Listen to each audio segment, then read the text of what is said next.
Good morning, everybody. This is your daily motivational huddle. I hope everybody had a great day yesterday. Yesterday was a rainy, windy day for us in Connecticut, so really didn't get a chance to enjoy outside, but got a few things done, worked on a few things. But it's absolutely beautiful today, so I'm planning to enjoy a good chunk of it outside, and I hope you are going to do the same. It's absolutely beautiful. The birds are going, and the sun is out. Clouds, very beautiful. So enjoy it. So what I wanted to do is for the rest of the week is I'm going to discuss something that's very important. And I'm going to title it is "You Are What You Eat." And that's something for all of us to understand, because when we hear that saying, we think of just food. We think about the consumption of food inside of us and what it does to our body. And what I'm talking about is what we feed our mind.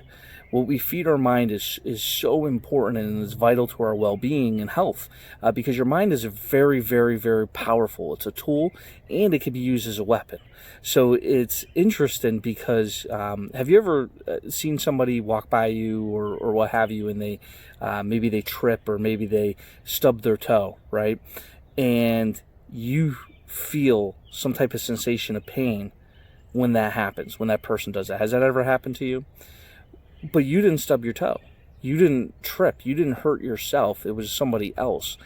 But what our mind does is our mind plays a little trick on us and shows us that even if something really isn't going on, we may feel it. We may feel it. And that's something that we have to understand of the way that the mind works. The mind is powerful in that regard. So the mind is a powerful tool. Our thoughts become things. I think we've all heard that one before. With that being said, we have to be conscious of what we think. So monitoring what we feed our mind and being selective of what we feed it is crucial to our well-being. And today what I want to discuss is who you listen to as far as speaking. Motivational speaking is something that a lot of people are involved in. I myself I'm involved in that, and there's a lot of speakers out there. So I hope that you listen to this for that reason, because that's the reason why that I do the huddles. But there are certain speakers that I personally listen to, and I wanted to share that with all of you. And then at the same time, you have to find your own speakers that really connect as far as to your heart.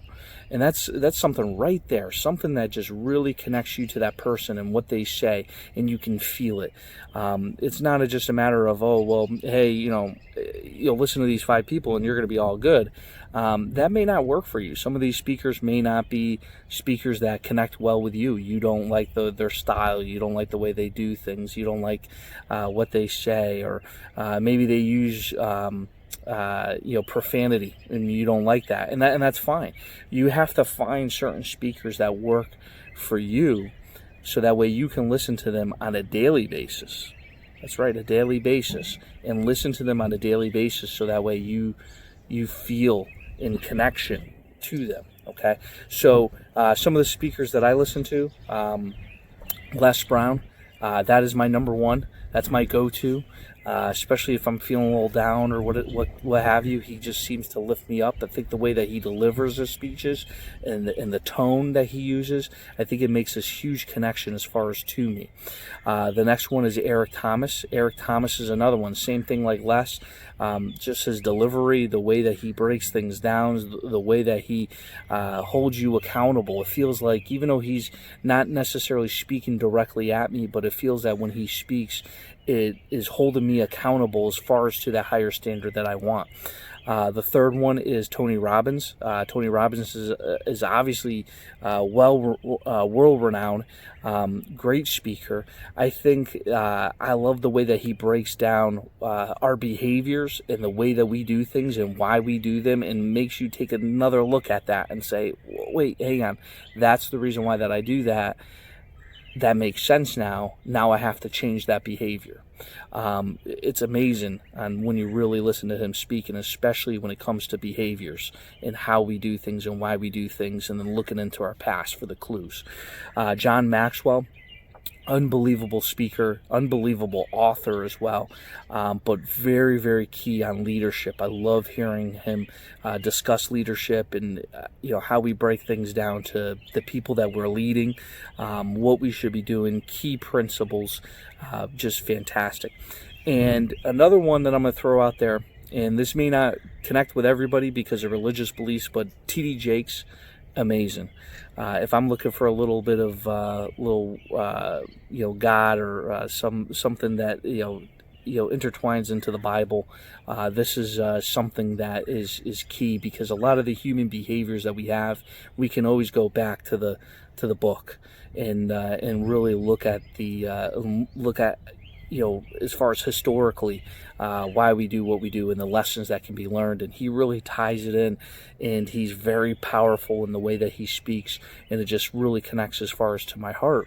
So those are the 5 ones that are my go-tos. There are other people that I've listened to that I feel really make a connection. But the reason why that I want to make mention of the people that I listen to and why you need to have the people that you listen to is because you should minimally, at least an hour a day, listen to your favorite speakers.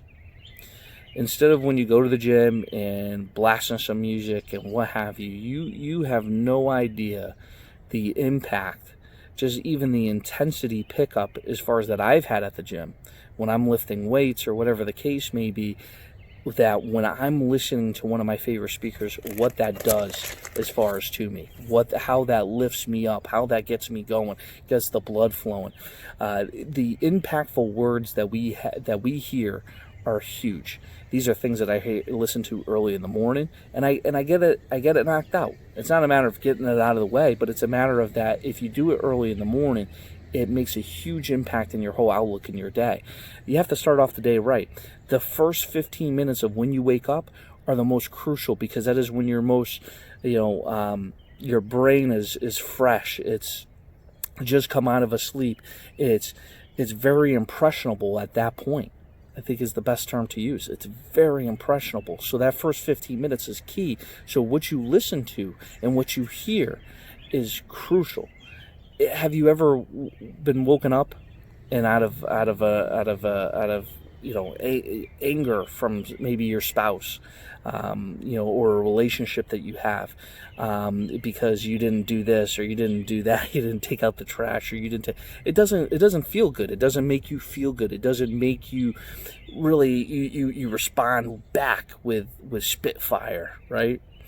And it's not good. It doesn't end well. So what I'm saying to all of you is this, is if you can take control over that morning and the first 15 minutes, listen to one of these speakers or a speaker that you connect with, you will make a huge impact as far as in your day. And as your morning goes on, you continue to listen to for at least a minimum of an hour. If you want to listen for 2 hours, that's great. Sometimes I'll throw it in the background at work. I'll be sitting there doing, working up figures and everything for a customer.